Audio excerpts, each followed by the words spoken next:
Greetings, everyone, and thank you for stopping by this evening to Live with Infidel Guy. I'm your host, and I also have a special co-host with us today. His name is Wade Rogers. Say hello, Wade. Hi, Wade. Hi, Rich. And with us, our guest this evening, we have Greg James Stewart and Julie Summers of www.christianmorality.com. They're returning to discuss religion and child abuse. And a quote here by them says, "A child's mental health is highly at risk by parents who indoctrinate the innocent child with Christian dogma." Also, they have a book, Immorality of Christianity. And I love the book. It's great. Has a lot of information in there. Very simple, but right to the point. And their analogy they utilize are great. If you didn't hear the last show, it's still in your archives. You can check it out. Welcome to the show, Greg and Julie. Thank you. We're glad to be here. Okay. Well, you said that, you're going to discuss religion and child abuse. What exactly are you saying here? Are you trying to say that Christianity or many other dogmatic belief systems in some sense abuse a child in some way? Well, yes, we do. And we'd like to read from page 27 of our book, Immorality of Christianity. Okay. How we feel about this. It's not just a feeling, actually. It's a rational description. Serious psychological problems pop up in the wake of Christian idealism. For while believers are impelled into passivity, waiting for moral goodness to be endowed upon them from on high, they sink ever deeper into the belief that their own natural abilities are sinful, that they, like vampires, must reject the reality of the light of day, believing their bodies are dead because of sin, and that they must live off the blood of another being, Jesus, to acquire immortal life. And not only this description of the Christian itself, but they translate this or transpose this onto children from very early ages. The idea of sin, for example, is placed onto a child at the moment of its birth through the parent's mind, and maybe even sometimes before that, depending on the circumstance of the child's conception. If the child is conceived in an immoral way, the mother carries around that feeling of sin within her, and the child in its development could likely absorb her feelings into its emotional and mental processes. So this concept of not being worthy is already started in the child early on. And so, say the mother then has sin in her mind because it was put on her in her life by her parents. Usually this is where it all comes from. This is what traditional family values is, passing religion on from you to your children. And so when the child is born, well, the first thing that is done to that child in most religions is baptizing. And why? To remove the sin nature, to kill the natural child by submerging it or sprinkling it, whatever the water needs to stop, and bringing it up again into a new life, the body of Jesus, so that it no longer is naturally human, but it is supposed to be godly. Well, that doesn't never work out because it's a cycle. And don't you think that cycle is somewhat perpetuated, Julie, just because of the fact that the child is taught that their natural way of being, the way that they were naturally born, is not legitimate. That they, especially if they're born out of wedlock, they are illegitimate. Right. They're not a legitimate human being. They are somehow less.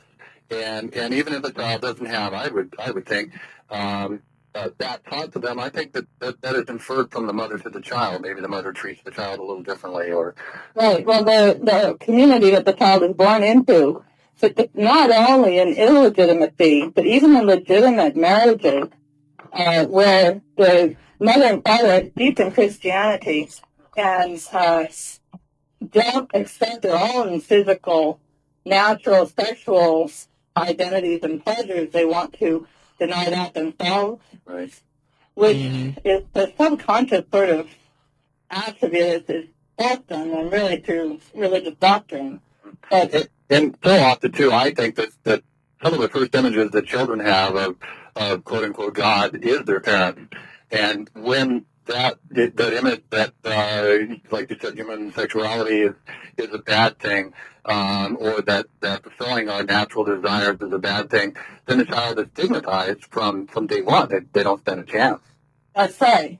And so this idea of sin is infused into the child's mind early on. And along with that, like you said, they're being told it's bad, so then shame comes into play. Right. And guilt. And so the cycle starts very early on. Now, we want to let our listeners understand something because we uphold the Constitution of the United States and the Bill of Rights that's within it. Greg's going to read the first part of Chapter 5 out of Immorality. Yes, the child abuse chapter, and it starts with freedom to believe in and practice the religion of choice is constitutionally protected in America. But the key word here is freedom. Coercing or brainwashing children into believing in biblical myths has nothing to do with freedom. But in fact, this behavior ensures children will have no freedom to believe what they wish, but they will most likely become entrenched in God-centered thinking and morality, to be caught up in between the imaginary forces of good and evil, learning to mistrust and disown their own wonderfully pure and innocent natures. So, you see, we want our listeners to know that, yes, in America you have the right to practice your religion of choice, whatever your own conscience decides. Well, that in itself implies that you have a mind to have a conscience within us. Right. Children, we feel, that even psychologically in the field of psychology, know that children don't have a conscience to know right and wrong, good or well, I don't even want to say good or evil. That's Right. yeah. So we feel that as parents are forcing this religion onto children, it's an abuse. Right. Children don't have the minds to be able to understand that it's actually being said to them by the people that they really love and hold in highest esteem, their mother and their father. Yeah, and children, I think, are like a blank book when they come into this world. They have no, as you said, no sense of right or wrong, and they basically are an empty book, and their lives are filled with what we put in them. And if that indoctrination is early enough and thorough enough, they don't know how to think, basically don't know how to think outside of the box. It's interesting. You mentioned that the baptism earlier, and I could just visualize their feeling dirty and having to wash away their dirtiness, and that I can just imagine the terrible feeling they must feel. But the funny part is, well, not funny at all, but the majority of individuals that I have spoken with who have been baptized can see that there is rarely anything that has changed. They don't feel that they've changed at all. It's just so fruitless and useless to me. What that is, really, is the moral defects of their nature, is they're willing to accept that they're not good enough to live in this life, that they need to be perfected so that they can be accepted. What they didn't get in their childhood, because they were born in a Christian-based language, is that acceptance. Every child that is born in this world should be born with acceptance and love. And it doesn't matter how that child was conceived. That child is an individual, and it's a life, and the life is what's special.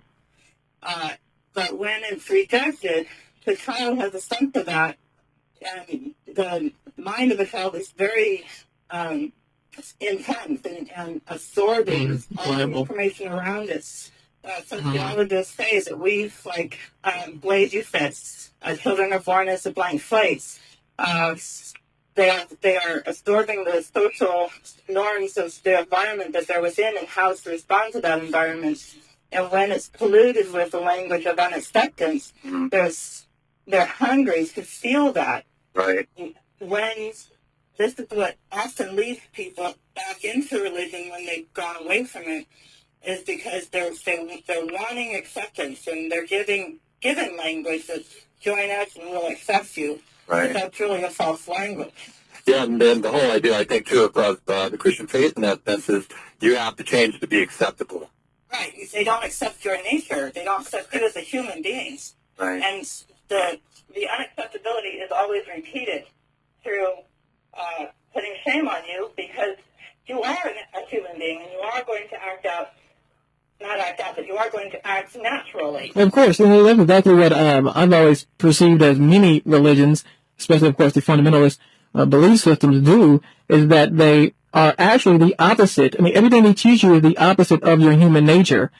And I think that as evolving organisms and as intellect is improving, and of course our culture is becoming more and more sophisticated, and laws are becoming more and more sophisticated, our concept of what's right and wrong changes and things of that nature. So it's much more complex than the way that the Christians wanted to look. I think they perceive everything as black and white, and there's so much more gray area involved in that. And that's why those fundamentalist belief systems are so dangerous. Well, and they don't have a rudimentary understanding of other belief systems either, and the ways that people around the globe raise their children to be loving and accepting of their bodies. And I wanted to bring up the point of body shame and that whole indoctrination. That's something that lasts a lifetime. You get a child into thinking that the body is shameful and harmful, and it has deleterious effects that Oh man, will suffer from forever. That's right. Irreversible effects. I noticed that same thing with. I'm sure many of you have been maybe in other countries and things of that nature. That was a wake up for me. When I went to other cultures, like when I went to Macedonia, for instance, it was just a culture shock. The people there, if they had a light bulb or a candle, they were proud. Yeah, they were rich. Exactly, and we take all these things for granted, and that's just amazes me. And I think that the more culture you have, the more accepting, and as you talked about, Wade, the more you know about other people's cultures, the more you you understand that things are not just black and white, right, as they want you to believe. Well, and the ways that we are abusive through religious doctrines and dogmas extend to simple things like the belief in Santa Claus and the Easter Bunny and those sorts of things. And we teach our kids to believe in Santa Claus and that the Easter Bunny is going to bring you something. And basically, we're lying to our children. First of all, we're abusing their trust. We're trying to indoctrinate them in this whole idea that myths are real, and that goes all the way through the myth of Jesus Christ and the myth of the Old Testament. And we force upon them this idea that you have to accept these lies and half truths, and that what happens to a child when he finds there is no Santa Claus. We'd like to point out also that in most states and schools, it's illegal to preach religion in a school, in a public school. However, preschool children, millions and millions of them across the country, are marched off into churches. Oh, that's right. That's right. Where they indoctrinate their minds between the ages of 3 and Well, actually, it's now between the ages of 6 months and 5 years when they go to kindergarten. Right. Yeah, I can't start earlier. Yeah, they are starting earlier thanks to certain government programs. And I have no clue. This is way too early. And what do you think that is? That's just overlooked. That's simply overlooked because no one is really speaking up about that. Well, certainly a concerted effort, and laws have been passed recently in the United States where children's health is protected for parents who are overzealous and would want to pray and not let the child have good medical health. Right. Children's minds should be protected to children's mental health and not have this dogma pressed on them at such early ages. Right. Greg, are we talking about the difference between like a private school and public schooling here? Yes. Okay. Well, and I can see the government's position in the sense that in a public school you have people of different faiths and non-faiths. Therefore, that should be a moot point and a neutral issue. But in a private organization, the parents kind of like to take their children there. And I'm reminded of the verse in the Bible that says, "Bring up a child in the way he should go, and they'll not stray, they'll not wander." And that brainwashing begins very, very early for some kids. Well, it is brainwashing, and yes, that's part of the point that we're trying to make is that parents who are Christian, and even some who are not Christian, take their children to a preschool from the religious sect that they usually belong to or whatever is available within their community. Mostly because these are offered for low cost or no cost. If you're a member of the church, often it is a no cost thing. And they don't understand what they're doing when they're doing this. Most Christians don't know that the doctrines that they're putting into their children's minds are going to cause them mental harm out there growing up and cause them to question. Which one's going to be the Jeffrey Dahmer? There's evidence that shows that most serial killers and most violent criminal acts come from people with minds that have been steeped in religion. Charles Manson, for example, grew up in a family, an extended family, full of Christian idealism, fundamentalism. So when he was reading through the Bible and decided, well, there's got to be a race war in order to bring about the second coming, he just decided to do whatever he could to instigate that. And so, you see, there hasn't been psychological studies to see what Christian indoctrination into the young mind does as it matures. You know, I heard someone once say it's not brainwashing, it's brain warping. Because, yeah, because you see the difference. Exactly. Yeah, because in order to brainwash, they have to have already a concept already established. And then you're wiping that slate. You're washing that slate. Right. So what they're really doing, though, is they're brain warping. Right. And then I feel terrible. It's almost like they're not even giving them a fair intellectual start in this world. I think that children do have a start when they're born. They're born with certain natural Empiricism, yeah, empirical senses. That's what we're born. Is really focused on survival to be that, to get to the source that helped it to survive. And one of those things they found out that children need to survive is love. And when that love is coming from your parents, which is where it should be coming from, is the wonderful thing. But as the child grows up and starts recognizing that love comes with certain attachment, like being a good boy in church and not wiggling around and making noise. Right. You know, those things start to translate into what does love really mean. Well, and you have to wonder then, is that really unconditional love? Are we loving these people despite what they are or because of what they are? Right. Yes, and Christians don't really practice unconditional love. The first condition is you got to believe in the Of course. body and the blood of this guy. That's right. A friend of mine from New Jersey emailed me, and she was saying that she challenged some individuals where she works at. Most of her clients are Christians, of course. And she said, "Does your God love me unconditionally?" And the Christian, of course, fell for a hook, line, and sinker because they want to make God look so good. Yeah. And of course, well, yes, of course, He loves you unconditionally. Then, as an atheist, then I'm going to heaven too. Right. There are no conditions. You said He loves me unconditionally. And they love to say unconditional love, unconditional love. There is no unconditional love when it comes to their deity, according to the Bible. Right. In our community, some outfit went and built a big giant ark and filled it with cute furry animals. And to show children the love of God. And this is such a lie, so much worse than Santa Claus, because you're showing children that genocide, killing perhaps millions and millions of people, drowning them to death like rats. It's okay as long as you save the cute little furry animal. Right. And Greg, you're talking about, as a matter of fact, that one of the verses I looked up, Genesis 6, 11 through 17, and chapter 7, 11 through 24. And, basically God, by inundating the earth that way, saving Noah and his family, made himself the greatest mass murderer in history. And speaking of mass murderers, let's not forget about Hitler and his Catholicism. Yeah. And I'd like to add, before he even set down the laws, that Paul argued later on in the book of Romans that where there's no law, there's no transgression. So what was God doing killing people before there were laws that were set down? Right.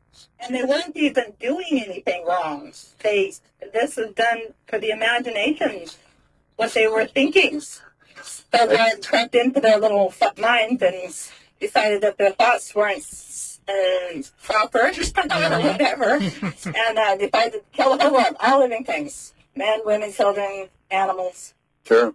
So this is the kind of God that they are worshiping, and you don't get that in church. You get this was right, this was righteousness, this is in order to save humanity. God had to have a flood in order to save humanity because he chose a righteous man who, by the way, right after the flood is found drunk and naked and curses his son because his son cared enough to cover him with a blanket.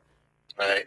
Right, which means obviously there's something, well, that's a whole other subject, but there's something missing in that story that, the people who compiled this story didn't want us to see.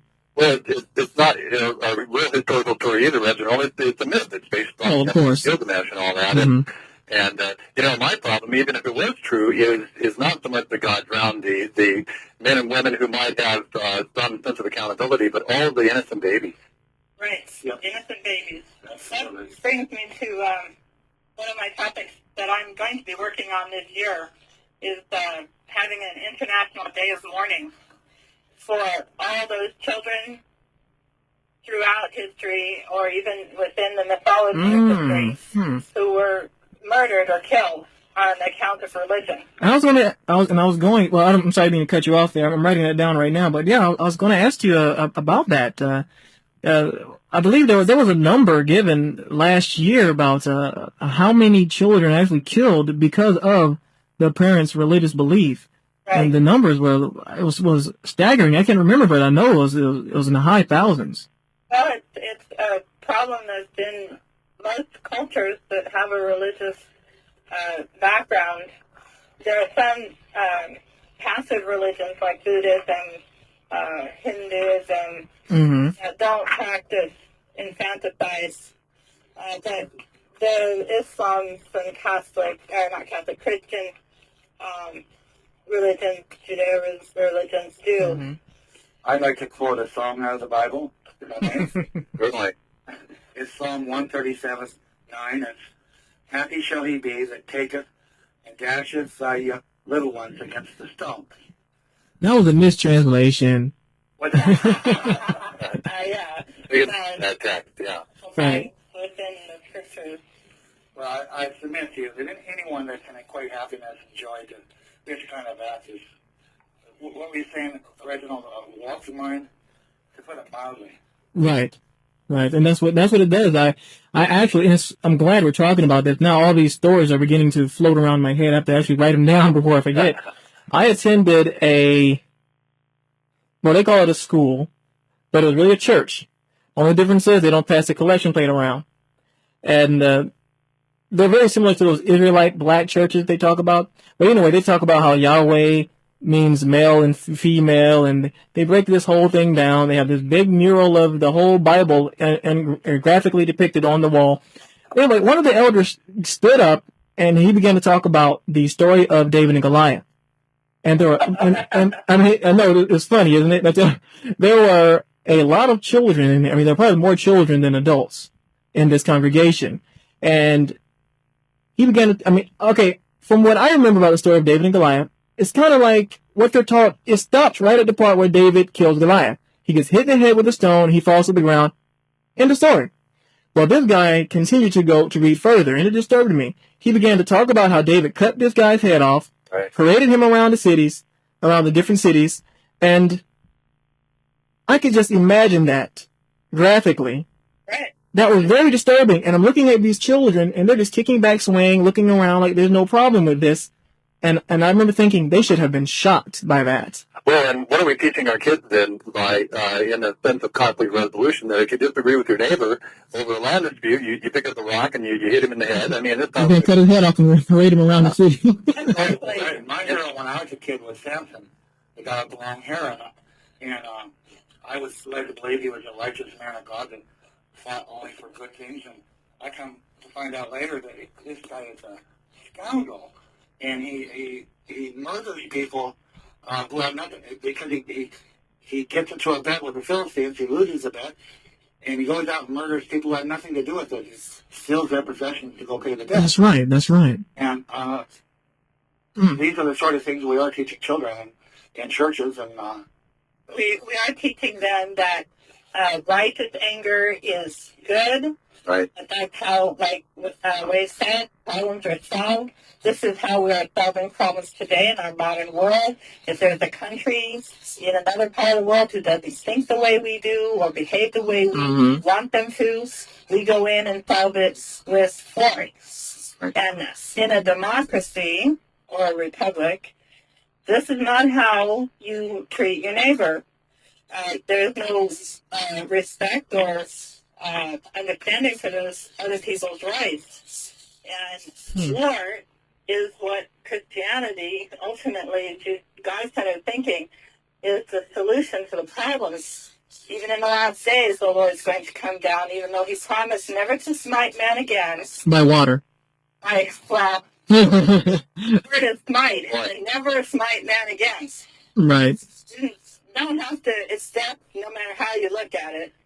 He's going to come down and rain fire from heaven and kill all those who don't believe in Him, don't keep His commandments, Shall perish. have never, ever heard of Him. It The good majority of the world. Right, it makes you wonder why He put him there in the first place. Another serious problem being created here with children is the way parents act in churches.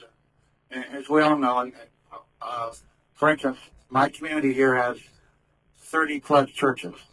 They're all named different. They all have a different doctrine, a set of beliefs, and they all square off saying that their particular belief is right. And they're right, and everyone else is going to go to hell. And children are thrown into the midst of this kind of contentious rivalry to go around and tout that their faith is better than all others. Right. Elitism almost. Right. Yes, exactly. Sectarianism. Sectarianism, yeah. Yeah, that's a picture with it. I'm just impressed by the fact that from Genesis 1:1 all the way through the end of the book of Revelation, just how much bloodshed there really is. Oh, man. How much sorrow, God telling Eve that your pain is going to increase and that, Adam's going to work from the sweat of his brow and people will be killed by the thousands and in order for the guilty to be punished, the guilty to receive absolution, some of the innocence got to be suffered. And Greg and Julie, you had a really good illustration on your last show with Reginald about the husband and wife, and they want to maintain a good relationship, and one does wrong against the other, and so they take out the kid and nail him to a tree, and they say, well, that takes care of that. I mean, if our judicial system ran that way, it would be like me stealing something from someone, going to court, and then they take an innocent bystander out and beat him and let me go. Yeah, you're a whipping boy. And that is a serious problem to teach children that you're not accountable for your own actions. If some guy was taken and killed on your behalf, and just go ahead and drink your grape juice, pretend it's your blood, and you're okay now. And then on the other side of the coin is anything bad going on, blame that on the devil and demons. And, no accountability. Scapegoatism. For those of you just coming in, we are with, well, actually my co-host tonight with me is Wade Rogers, and we were speaking with Greg James Stewart, the author of Immorality of Christianity, and Julie Summers. I'm sure some of you remember them from, I believe, were you on last week? Yeah, that was last week, and they also are responsible for that wonderful graphic depiction on the front page there. It's a quote of the day. It's been more like the quote of the last 2 days. And you can click on that link there, and it graphically depicts that scripture. And what's the scripture again? Let me find it. I'm sure you guys remember it. What is it again? Oh, gosh. It's the scriptorial, or the quote. We could say yeah, what's the quote? What is the quote from the Bible there? Did you have it there? It's, because thou servest not me joyfully, ... I will cause you to eat the flesh of your children, something like that, right? The flesh of thine own body, the flesh of thy sons and of thy daughters. Yeah, that's it.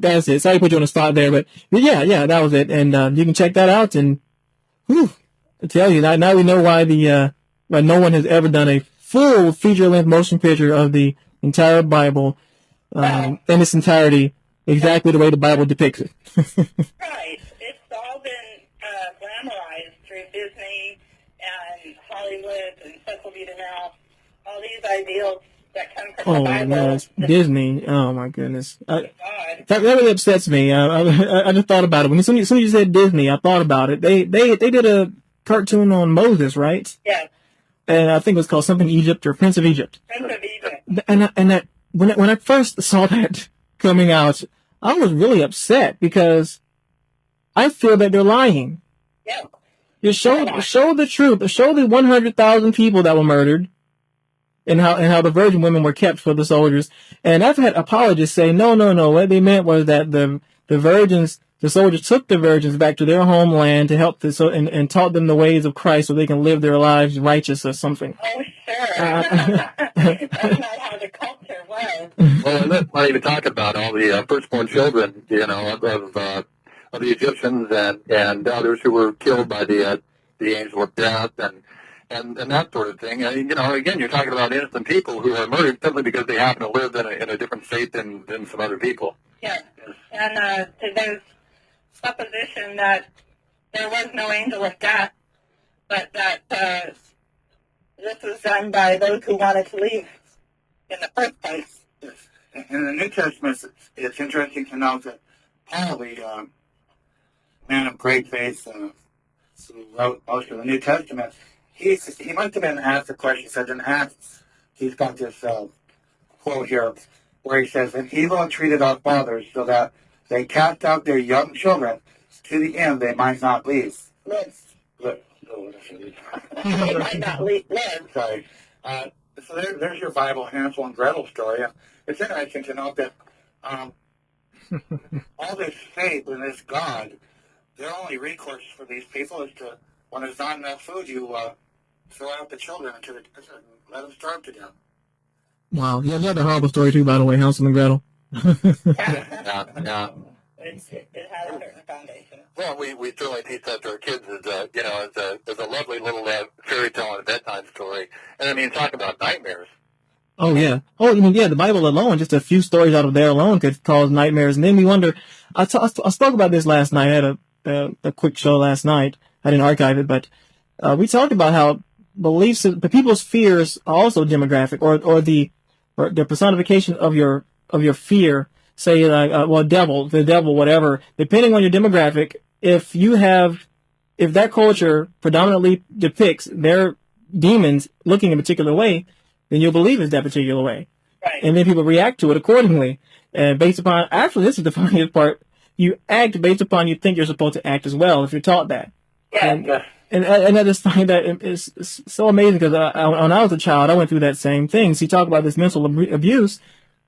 I guess I was, and I'm sure many of us were who were in a belief system at some point. But I truly believe that there were these demons out to get me. Because when I was a child, I don't know if it was something I ate, but I had a lot of waking dreams when I was a child. And I would be, half awake and half asleep, and I would see little demons laughing at me, sitting on my chest, and I couldn't breathe, and all these things.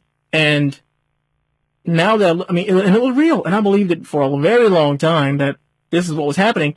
But the entire time, something inside was thinking, how irrational is that? Or how rational is that to think that there is this devil around that has nothing better to do than to torture you? Right. And couldn't he do it in a better way? Because I could think of many more horrible ways he could have tortured me if he wanted to. And then I was thinking, why couldn't he harm you? Yes. So, and I started thinking of all these things, and so I think that first pseudo-supernatural experience, I believe, is what led me to reason, but I got that concept from what the church taught me. Exactly. Absolutely. And that was very painful for me. I mean, I woke up crying many nights because I was afraid to go to sleep. Putting these fear stories on children, they do have purpose.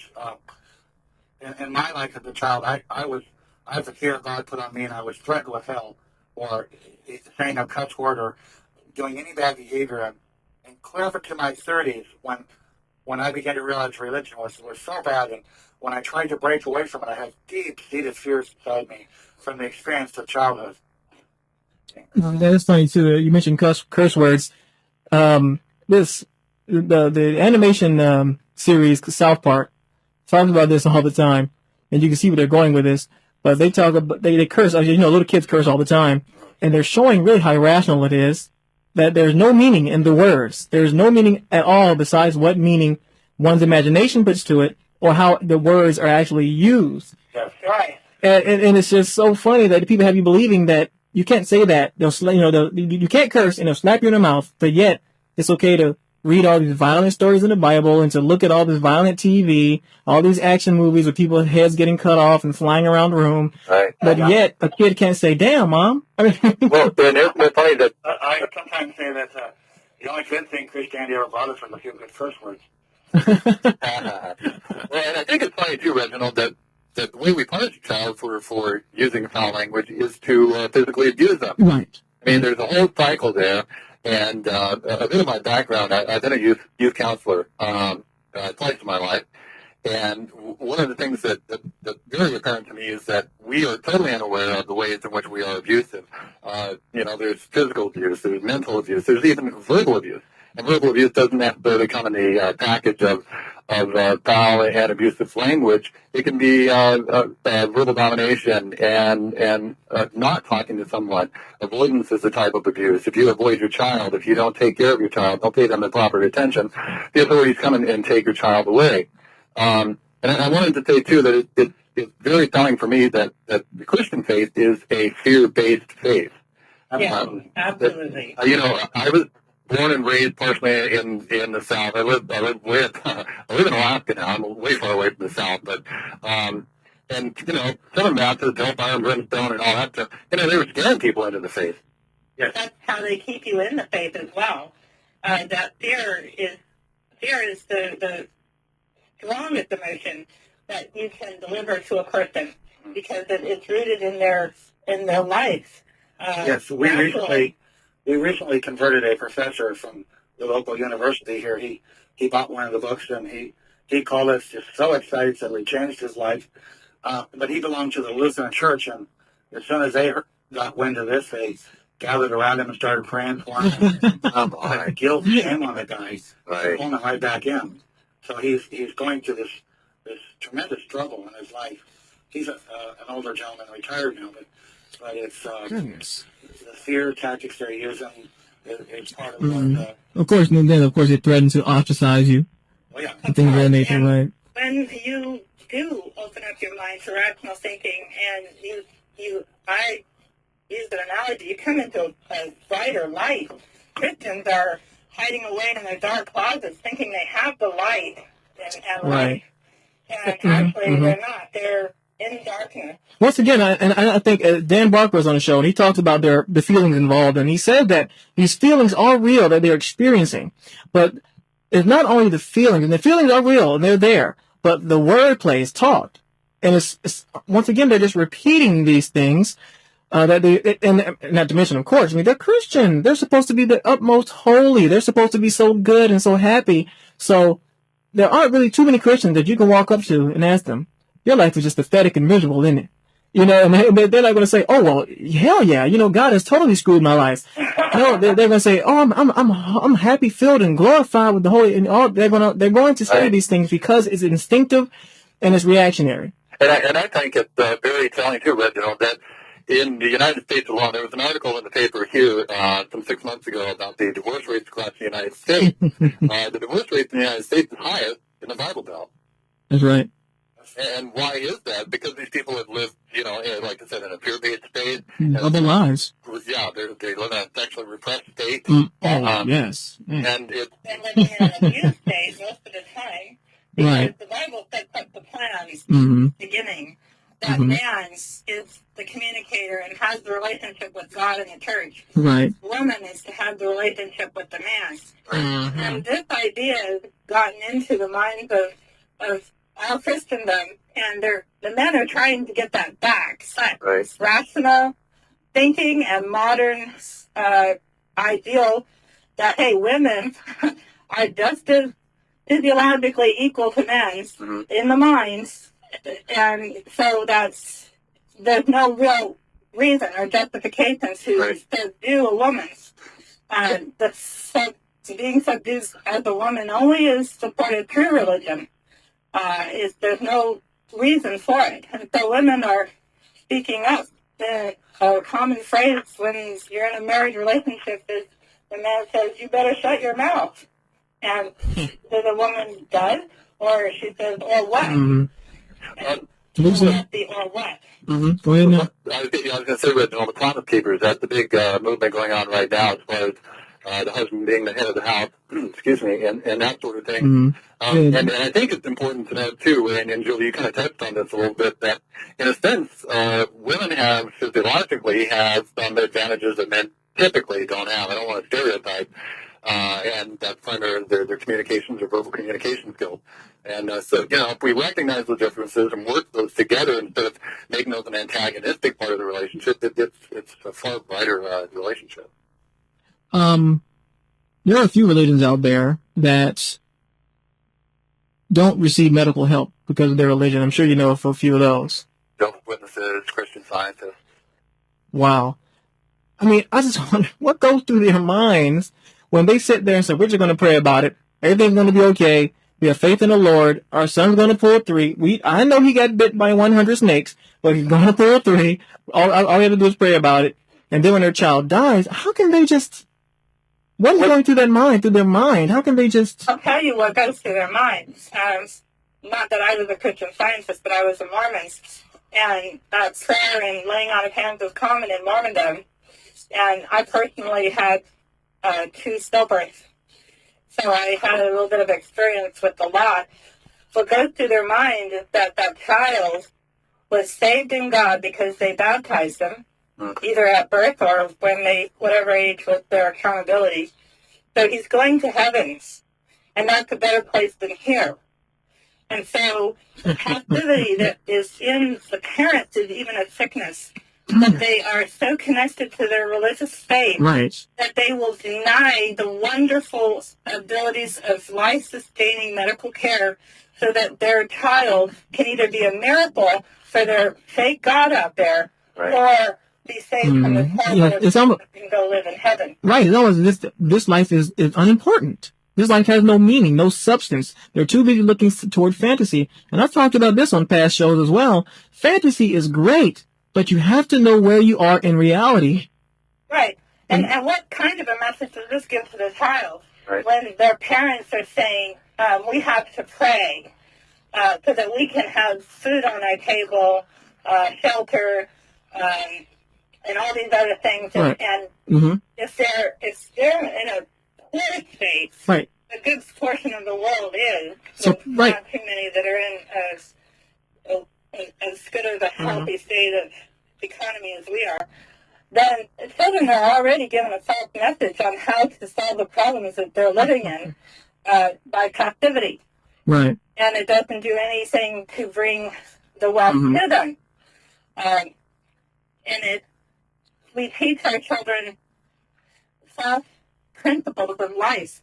Pray. What we need to do. And go to fear devil. And there's a scripture in the Bible that we like particularly is fear him who after he has killed you can cast you into hell. And that's referring to God himself. Right. Exactly. And there again, you're looking at, fear him in this life who can kill you, but not only that, but fear what he can do to you after this life. Right. Luke 12:5. Luke 12:5. And it's the whole basis of religion being held together is from the earliest days of Moses, when fear was what made the religion stick. After Moses got his 10 Commandments off the mount, supposedly, and people had been caught worshiping a different deity, he went through the camp and killed those people who were worshiping something different than what he has commanded. Right. And then the idea that when you're dead, you're either going to go and perish in the hellfire and brimstone, or you're going to be phased into a utopian afterlife. And many, many times in chat groups, Greg has come across Christians who ask him, once Greg has convinced them the immorality of their religion, he says, they say, well, what do you say?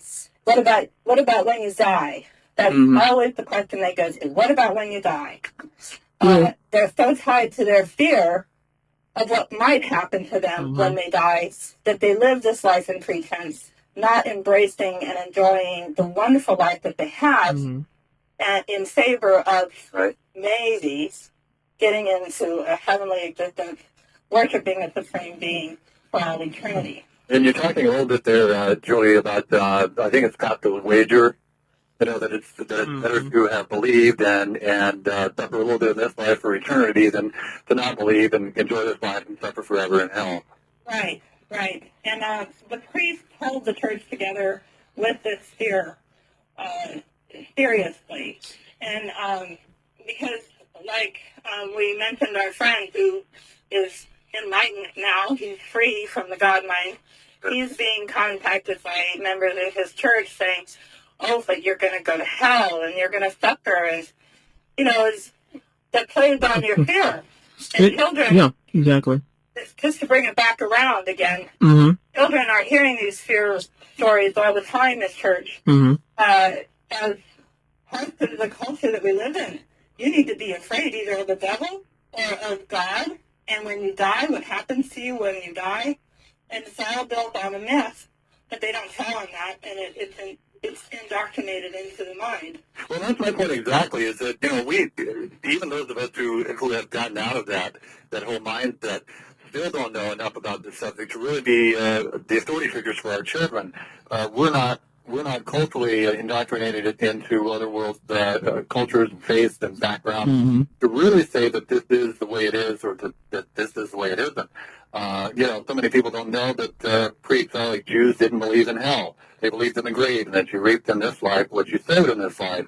And it wasn't until, they were taken into exile and absorbed some of those mythologies of people in the Greeks and that sort of thing. Then when they come back into their own homeland, they start, kind of modifying and changing their own faith. They incorporate the idea of hell and heaven and afterlife and all that kind of stuff. So unless we understand it on the spiritual level, we have no real place of trying to foist it upon our children. I thought it was real telling too, and I don't know if your book touches on this, Greg and Julie, but Jesus himself said in Matthew 10:35 and 36, I've come to turn a man against his father, a daughter against her mother, a daughter-in-law against her mother-in-law. A man's enemy will be the members of his own family. Yes. Yes, wonderful family Christian values. I'm telling you. Yeah, well, that's because you can't be rational in this religion. When you adopt a religious faith, and it's different than what your family has, you have to be irrational about it. And the tenements are that they become evil and you become righteous. Right. Another scripture to follow up with that is Luke 14:26. If any man come to me and hates not his father and mother and wife and children, brethren and sisters, yea, his own life, also he cannot be my disciple. Yeah, I've heard the apologetic stance on that various times. It's amazing how they add things that aren't there. I've heard the response to this is, oh no, you see, you're taking it out of context. Right. He wasn't talking about hating. Right. He wasn't talking about hating. What he was really saying is that, if your parents or your friends or your relatives, whoever, are against you in your faith and against Jesus, they always want to look like the oppressed ones. Well, that with the rest of the Bible, it's so clear and so directed to the point, and from a God who murders from the beginning and murders in the end, and all the anti-life messages in the Bible, the fruit of it seems to be murder. Well, and Greg, the verse that you just quoted, because of my background and the fact that I've studied Koine Greek and that sort of thing, that was one of the verses that really stuck in my mind initially when I did the conjugation on the verb hate. It is not past tense. It means basically that you not only now hate, but you continue to hate, and you do things that promote that hate. It's the very active. I haven't looked at this for years, but it kind of incorporates the present and future tense. Oh yes, and I believe because of verses like that, that's why the different congregations are warring with each other all the time in America. We don't have a nation of brotherly love from sea to shining sea. We have everyone out there arguing and debating and fighting over the content of this one book, the Bible, and The great book of confusion, as Greg likes to call it. totally shameful behavior.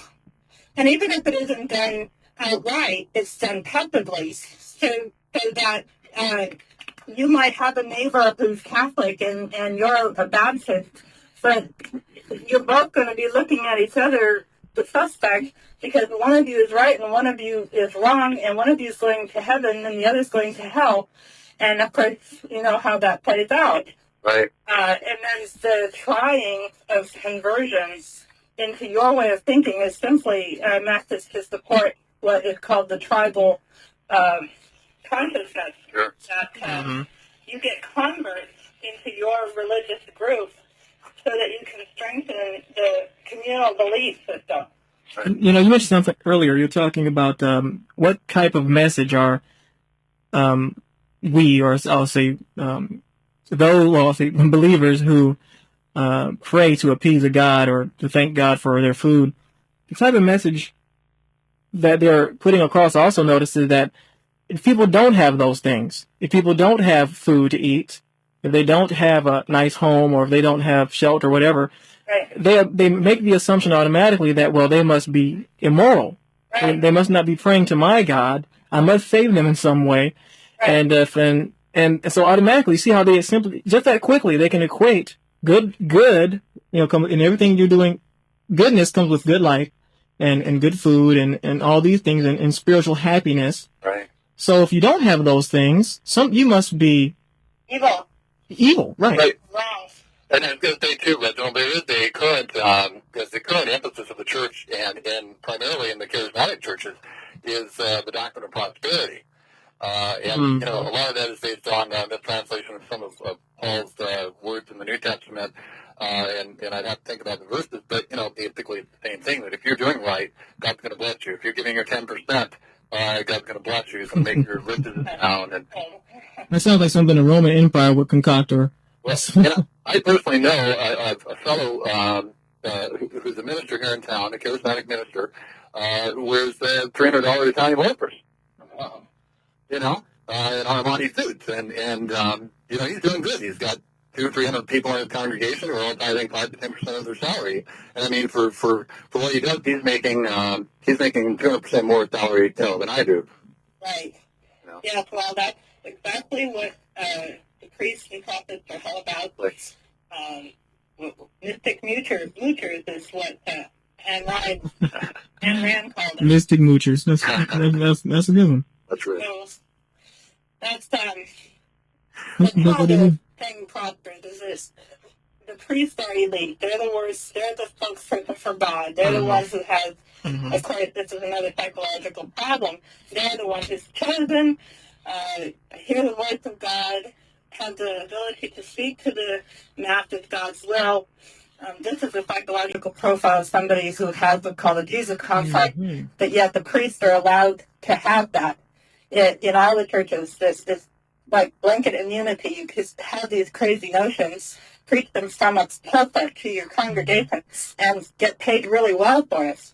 But if you're just a person on the street walking around saying, "I've heard God today talk to me, and He wants me to tell you this," they're going to want to direct you to medical help because they recognize that you have a mental illness. Well, that mental illness is called functional delusional psychosis. In other words, it's functional in the sense that it's not an organic condition. It's not because of the structure of the brain. It's because of something you've chosen to believe. Delusional because you're hearing voices. You're seeing miracles happen right before your eyes. You have this little friend that walks around you talk to. And so it's psychotic. Absolutely. This is what we teach children. We teach children that there's a Holy Ghost, and you can hear Him tell you what's right to do and what's wrong to do. And if you don't listen to that little voice, well, then you're going to get into trouble. And if you do listen to that little voice, then, well, you're going to have a good time and you're going to be blessed. It's an insanity to teach children this, yet it's done all the time. I was going to ask you too, Greg and Julie, does your book deal with child abuse and the sense of routine circumcision? Yes, we do. In fact, thanks for reminding me. I'd like to bring that up. Sure. I'll even read right from the book. Okay. Fine. Heidi Oprah had on her show female circumcision around the world. How brutal that was. Which is illegal in the United States, by the way. Yes. Though they never mention a word about how religion has promoted a lot of this, the Islamic religion and whatnot. I'll read from Immorality of Christianity. We subtitled this. This is under a child abuse chapter, and it's called Mental Abuse and Mutilations. Okay. Some parents coerce or control their children's behavior with physical violence and threats of abuse, even denial of basic needs. Children who are raised this way suffer mental and emotional pain, so much so that American citizens recognize the suffering and suspicion the government to create laws to protect children from parents who abuse and beat them. One can only imagine the horror and mental anguish of a child who is threatened by death through his or her father for failure to give proper worship and obedience. Yet children are goaded into believing in a God who threatens death and torment, even eternal torment, to all those who refuse to do his will. This kind of relationship is not a loving one, but is sick and demented. Most people will not even treat their dog or cats this way. Yet this is the moral message found in scriptures and preached from pulpits throughout the country. Here's the circumcision part. Mm-hmm. Another disgustingly immoral Judeo ritual forced upon innocent children has been the practice of body mutilation as a token of faith commanded by God. Circumcision has been practiced on children for thousands of years. In ancient times, a sharp stone was used in the brutal act of slicing off the foreskin of the penis of a male child. Today, in the modern world, a newborn, only a few hours old, is welcomed into this existence by the barbaric act of having his flesh cut from his tiny penis. The newborn baby is strapped to his board to prevent any movement, and without anesthesia, a sharp knife is used to circle about the foreskin and cut it from the penis, causing the infant to cry out in agony. Often with the parents attending this ritualistic practice. The child still suffers much pain and remains mutilated the rest of his life. There's a lot of thinking there too that the reason for male rage is due to this early instigation into this bloody and brutal barbaric act, and I think it's important too. I've talked to people in the medical profession about that who've worked with doctors, and they'll tell you, well, sometimes the kid doesn't cry out. Well, generally that's because the kid is in shock and can't even breathe. Right, absolutely. And see, instead of welcoming this child in with love and nurture and accepting its nature, foreskin and all, and helping it to thrive, we take the wonderful, innocent body and mutilate it. That's the first act, quote, of love that the religious community puts on a young male child. And it really should be stopped. It should just be outlawed as a brutal act. In our modern minds, without religious ritual, without having a veil of time put over us, thinking that this is okay because they've done it for thousands of years, it's not okay. Well, it violates the Hippocratic Oath in the sense that, the oath says, first do no harm. Right. Oh, wow. And that's the reason for it. Circumcision isn't practiced worldwide, and there aren't men dropping dead or young boys dropping dead because their penis and foreskin is still intact. Right. Well, I was going to say, too, like so many other things, there's so much misunderstanding about that whole procedure as far as its medical benefit, excuse me, and if you were born that way, that's obvious, it's there for a reason. Reason for it. Exactly, and, they talk about cleanliness, and so many people don't realize that the uncircumcised or the intact boy's gland actually produces antibiotics. That's part of what smegma is it's a highly concentrated antibiotic. You remove anywhere up to 250 feet of nerve endings when you do that. Oh, wow. Well, the AMA came out a couple of years and denounced the practice thoroughly, but yet they still leave it up to the parents to decide. And now they have a new technique, not for circumcision, but what do they call it? Nipple ablation, where they actually remove the tip of the male breast. What? Yeah. How did that come about? Well, it's funny you mentioned that, and I'll let you go ahead and finish that up, Wade, but that's one of my jokes I put in my website. If God's design is so perfect and so great, and everything God does is for a purpose, then why do men have nipples? So now it appears that someone has thought about this as well and decided to correct one of God's mistakes. I don't know. Well, and, of course, nature is very conservative that way and makes kind of a basic pattern and varies that pattern very slightly for either a male or a female. Women's bodies are very much like men's bodies. They have recessive body parts, but we have functional body parts. Exactly. Right? That's like giving nuns breath.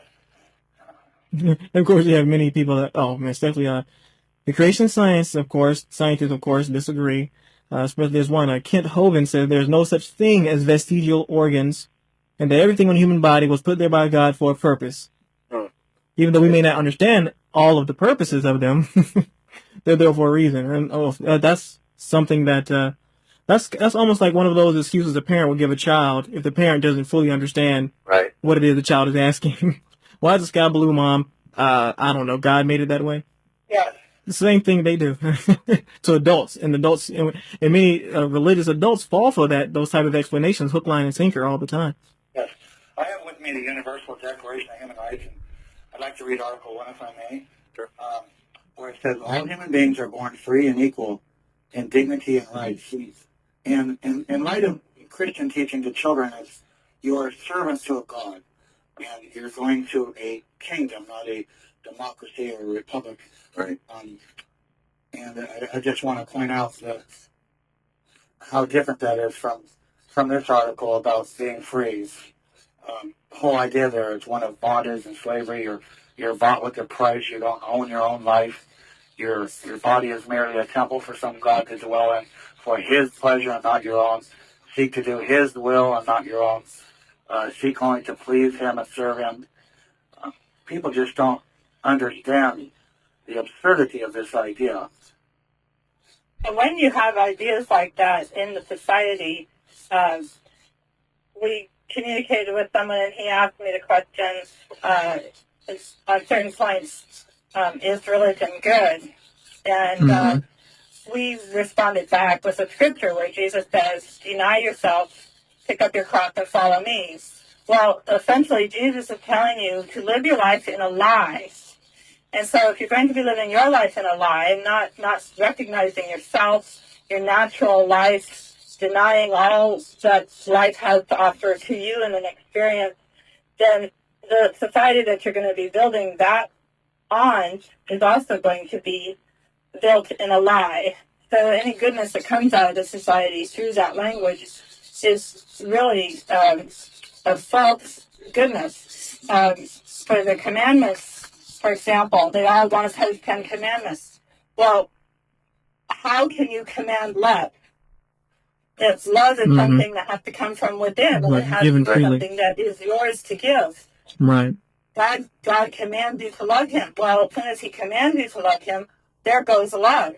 Right. And if He commands you to love your neighbor, well, I'm going to love my neighbor because my God commands me, not because it comes from within me. And the other end of that spectrum is that you have a hope or greedy anticipations of getting a reward for following your God's commands. So that even your act of love or service that you're doing is really only given because you want something in your afterlife. It's not unconditional in that sense. It's not unconditional. It's not even conditional in the idea of having respect and honor and dignity for the other persons or for yourself. It's a mask. It hides your true nature so that you can't truly love another person. You have to, as a lot of Christians say, I love you through Jesus. Right. Well, get rid of Jesus and just love me because I'm a human being. Exactly. And you're a human being. And that's where love really comes from, because there is no God above. There is really no benefit through Jesus. He's not a living being. Mm-hmm. And I'd much rather have your genuine love rather than because you're commanded to love me. Well, that's almost a robotic sort of love, and in a sense, I'm reminded of how, an owner of an animal like a dog or any animal that has some intelligence and can do tricks, will behave itself and do as it's told because it's going to get a reward. Yeah, I mean, Pavlov's law kind of conditioned response. Exactly. Wow. That brings us back to the fear idea. We love, like Christians, and I said we because I used to, love God because of fear. Mm-hmm. It's fear-based again. Okay. And we have learned to worship Him through fear. And Wow. of course, one of the favorite scriptures is to fear God. So the moral foundations of society isn't being made by finding them through the Bible or through this God being or God worship. True morals will have to come from the society that embraces the human nature and the human mind and what it is to really be human. That's right. And that's why our book is called The Immorality of Christianity, because all these ideas that come from Christianity really are immoral, and they build an immoral society. Wow. Well, and with that, we're at the top of the hour now. The showtime is up. I really appreciate you guys coming on the show again, and I can still tell that you all have a lot to share. So I'd like to have you back in the future. And Wade, I really appreciate you being my co-host this evening. Oh, well, thanks for the call. It's been a real blessing and a real opportunity. And Really appreciate talking with you too, Wade. well, likewise. And I'll certainly look forward to your book. I've got so many projects going on. I don't know when I'll ever get to read it, but I'll definitely look it up. Okay. Okay, and Greg and Julie, give a plug again for your website and your book. The website is www.christianmorality.com, and the name of the book is Immorality of Christianity. It's available on Amazon.com if you want to use your credit card. If you'd like to order it directly, on our website we have a page that you can go to that has all the instructions for ordering the book from us. And I can vouch for that. It's a great book. Hope you guys receive a lot of sales for that effort. It's a really good book. Well, I'll see you all. Thanks for tuning in, everyone, with Live with the Infidel Guy. And I'll see you all tomorrow. We should be having a special guest, Tammy Lynn Jessup, talking about her special ministry and how the Bible actually says that it's okay to be a Christian harlot. So this will be interesting to hear what she has to say. Thank you for tuning in. I'll see you all tomorrow. Good night.